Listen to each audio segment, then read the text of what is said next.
کہا جاتا ہے وہ اتنے بڑے خاندان کا آدمی ہے، وہ اتنے بڑے قبیلے کا آدمی ہے، وہ اتنے عزت دار خاندان کا آدمی ہے۔ اللہ کے بندو، اللہ وحدہ لا شریک نے یہ جو خاندان بنائے ہیں، یہ جو قبیلے بنائے ہیں، یہ اس لیے نہیں بنائے ہیں کہ تم اس پر فخر کرو، بلکہ کس لیے بنائے ہیں؟ کہا لتعارفوا، تاکہ ایک دوسرے کو پہچان سکو۔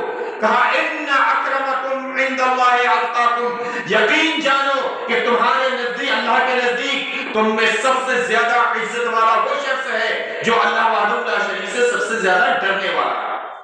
یعنی اللہ وحدہ لا شریک کے سامنے، اللہ وحدہ لا شریک کے پاس تمہاری عزت کا معیار تمہارے تقوی کا تقوی ہے، تمہاری عزت کا معیار تمہارا اللہ سے خوف کھانا ہے، عزت کا معیار تمہارا اللہ سے ڈرنے والا ہے۔ کہا اللہ کے نزدیک پیسے والے کی کوئی اہمیت نہیں، اللہ کے نزدیک دولت والے کی کوئی اہمیت نہیں، اللہ کے نزدیک کسی عہدے کی کوئی اہمیت نہیں، اللہ کے نزدیک کسی پرائم منسٹر یا راشٹرپتی کی کوئی اہمیت نہیں، بلکہ کس کی اہمیت ہے؟ ان اکرمکم عند اللہ اتقاکم، اللہ کے نزدیک تم میں سب سے زیادہ عزت والا شخص وہ ہے جو اللہ سے سب سے زیادہ ڈرنے والا ہے، وہ سب سے زیادہ عزت والا ہے۔ اگر میں اس آیت کا مفہوم اور اس آیت کا شان نزول اگر میں آپ کے سامنے بیان کروں مختصر انداز میں، سنیں یہ آیت اتری کب تھی؟ کب اتری تھی؟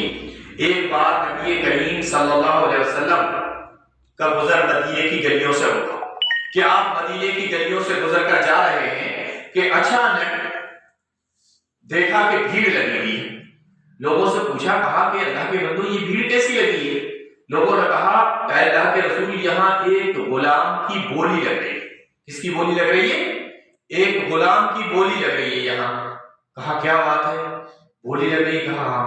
کہا اللہ کے رسول یہ غلام کی بولی لگ رہی ہے لیکن اس غلام کو ابھی تک کسی نے خریدا نہیں۔ کہا کیوں، ایسا کیا ہے، کس لیے نہیں خریدا ہے؟ کہا اس لیے نہیں خریدا ہے کہ یہ غلام یہ کہہ رہا ہے کہ مجھے جو کوئی خریدے تو مجھے وہ شخص خریدے جو مجھے 5 وقت کی نماز جماعت کے ساتھ نبی کریم صلی اللہ علیہ وسلم کے ساتھ پڑھنے کی اجازت ہے، اس لیے نہیں خریدا ہے۔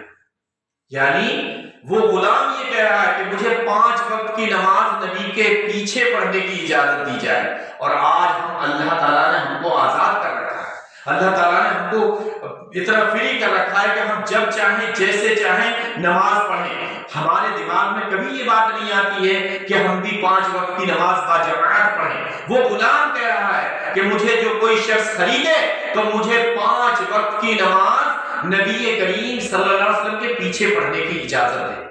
ایک صاحب نے خرید لیا۔ اب نبی کریم صلی اللہ علیہ وسلم کو پتا چلا کہ وہ غلام بک چکا ہے تو آپ انتظار کرنے لگے کہ اب تو وہ ضرور میرے پیچھے نماز پڑھنے کے لیے آئے گا۔ اور جیسے ہی وہ آپ نے نماز پڑھنے کے بعد سلام پھیرا تو دیکھا، پوری نظر ڈالی ایک طرف سے، سامنے جب وہ بیٹھا دیکھا، آپ نے اس کو دیکھا اور دیکھنے کے بعد اس کو دیکھتے ہی آپ مسکرا دی، تو وہ غلام بھی آپ کو دیکھ کے مسکرا دیا۔ اب یہی سلسلہ چلنے لگا، آپ صلی اللہ علیہ وسلم نماز پڑھتے اور پڑھنے کے بعد پیچھے مڑ کر بیٹھتے تو آپ دیکھتے کہ کوئی آئے یا نہ آئے وہ غلام تو ضرور آیا ہوگا جس نے شرط لگائی، اور آپ جیسے ہی دیکھتے تو دیکھتے ان پر نظر پڑتی اور دیکھنے کے بعد آپ مسکرا دیتے۔ پھر کیا ہوا، اچانک ایک دن وہ غائب تھے۔ آپ صلی اللہ علیہ وسلم نے پوچھا، کہا کہ نہیں آج وہ غلام نہیں آیا جس نے شرط لگائی تھی میرے پیچھے نماز پڑھنے کی؟ تو لوگوں نے کہا اللہ کے رسول وہ بیمار ہے۔ تو آپ فوراً ہی اس کو دیکھنے کے لیے گئے، کہا کہ نماز کے بعد فوراً کہا سب لوگ اس کی زیارت کے لیے چلتے ہیں۔ دیکھنے کے لیے گئے اور جا کر دیکھا اس کو اور دعا کی آپ صلی اللہ علیہ وسلم نے، اور وہ غلام صحیح ہو گیا، پھر آنے لگا۔ پھر آپ کا وہی سلسلہ شروع ہو گیا کہ آپ نماز پڑھ کے سلام پھیرتے اور پیچھے مڑ کر بیٹھتے تو دیکھتے وہ غلام بیٹھا ہوا ہے، آپ دیکھ کر مسکرا دیتے۔ پھر ایک دن پھر وہ غائب تھے، پوچھا کہ بھئی آج کیا بات ہے، آج وہ کیوں نہیں آئے؟ تو لوگوں نے کہا اللہ کے رسول ان کا انتقال ہو گیا۔ تو کہا اچھا ان کا انتقال ہو گیا ہے تو ٹھیک ہے، اس کے جنازے کی نماز میں پڑھاؤں گا اور اس کو غسل بھی میں دوں گا۔ جب آپ نے کہا کہ غسل میں دوں گا تو صحابیوں کو بڑی حیرت ہوئی۔ جو مدینے کے لوگ ہوتے تھے ان کو جو ہے مہاجر کہتے تھے، اور جو مکے کے آئے ہوئے ہوتے تھے ان کو مہاجر کہتے تھے، اور جو مدینے کے لوگ وہیں کے رہنے والے ہوتے تھے ان کو انصار کہتے تھے۔ تو انصار اور مہاجر سب میں کھلبلی مچ گئی، سب کہنے لگے کہ یار رسول اللہ صلی اللہ علیہ وسلم نے ہمارے کسی بھی یہاں انصار اتنے انتقال ہوا کسی کو غسل نہیں دیا، اس غلام کو غسل دے رہے ہیں۔ ایسے ہی مہاجر کہنے لگے کہ ارے نبی کریم صلی اللہ علیہ وسلم اس غلام کو غسل دے رہے ہیں، ہمارے کسی بھی مہاجر کو غسل نہیں دیا، اتنے مہاجر کا انتقال ہوا۔ جب آپ صلی اللہ علیہ وسلم نے دیکھا سنا تو آپ کو بڑی تکلیف ہوئی، آپ نے فوراً ہی آپ سوچ میں پڑ گئے۔ اتنے میں آپ کو سوچتے کہ جبریل علیہ السلام قرآن کی آیت لے کر نازل ہوئی، اور وہ قرآن کی آیت کیا تھی؟ وہ یہی آیت تھی۔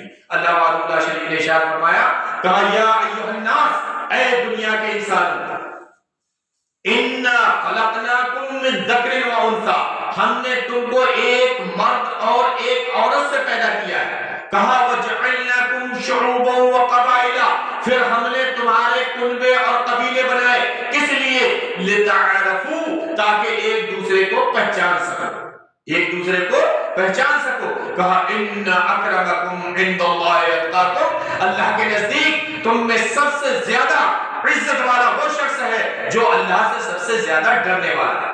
یعنی مہاجر اور انصار کی کوئی قید نہیں ہے، غلام کی اور آزاد کی کوئی قید نہیں ہے۔ اللہ کے نزدیک سب سے زیادہ عزت والا وہ ہے جو اللہ سے سب سے زیادہ ڈرنے والا ہے۔ تو ہمارے معاشرے میں ہم کسی کی عزت سمجھیں، کسی کو عزت دار سمجھیں، اور آج تو عزت صرف ڈر کے مارے کی جاتی ہے۔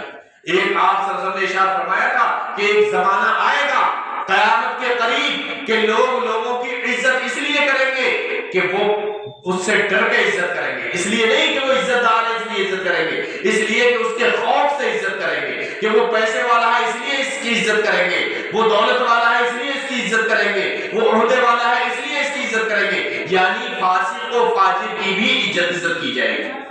اور آج پوری ٹائم ہے، آج کوئی عزت اس لیے نہیں کرتا ہے کہ وہ عزت دار آدمی ہے، بلکہ اس لیے کرتے ہیں کہ بھئی وہ آدمی بڑا پیسے والا ہے، وہ آدمی بڑے عہدے والا ہے، وہ ایک بڑا آفیسر ہے، اس لیے عزت کی جاتی ہے۔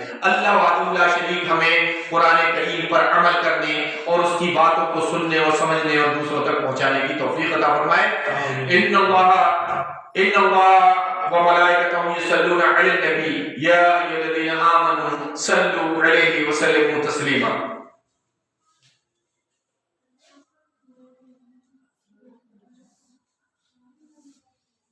الحمدللہ وحدہ والصلاة والسلام علی من لا نبی بعدہ، اما بعد۔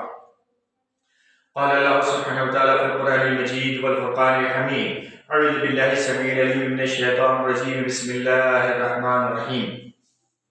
یا ایھا الناس اتقوا ربکم واخشوا یوما لا یجزی والد عن ولدہ ولا مولود هو جاز عن والدہ شیئا ان وعد اللہ حق یا عباد اللہ ان وعد اللہ حق فلا تغرنکم الحیاة الدنیا ولا یغرنکم باللہ الغرور۔ وقال رسول اللہ صلی اللہ علیہ وسلم ترکت فیکم امرین لن تضلوا ما تمسکتم بہما کتاب اللہ وسنتی۔ وقال رسول اللہ صلی اللہ علیہ وسلم فی مقام آخر کل امتی يدخلون الجنہ الا من ابا، قیل ومن ابا یا رسول اللہ؟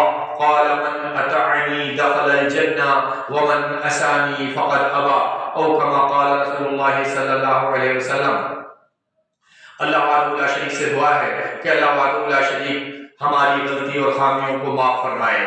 یا رب یا ذل جلال والاکرام، جو ہمارے بھائی بیمار ہیں اللہ ان کو شفائے کل عطا فرما، جو بے روزگار ہیں اللہ ان کو روزگار عطا فرما، جو بار روزگار ہیں اللہ ان کے روزگار میں برکت عطا فرما۔ یا رب یا ذل جلال والاکرام، جو ہمارے بھائی قید خانوں میں ہیں اللہ ان کو قید خانوں سے رہائی عطا فرما دے۔ اے اللہ ہم سب کو قرآن کریم کو پڑھنے سمجھنے اور اس پر عمل کرنے کی توفیق عطا فرما۔ جو پڑھ نہیں سکتے ہیں ان کو اس قرآن کریم کو پورے قرآن کو سننے کی توفیق عطا فرما۔ یا رب یا ذل جلال والاکرام، جو ہمارے بھائی شرک اور بدعتیں کر رہے ہیں اے اللہ ان کو شرک اور بدعتوں سے توبہ کرنے کی توفیق عطا فرما۔ نبی کریم صلی اللہ علیہ وسلم کی سنتوں پر عمل کرنے کی توفیق عطا فرما، سنتوں کے مطابق زندگی جینے کی توفیق عطا فرما۔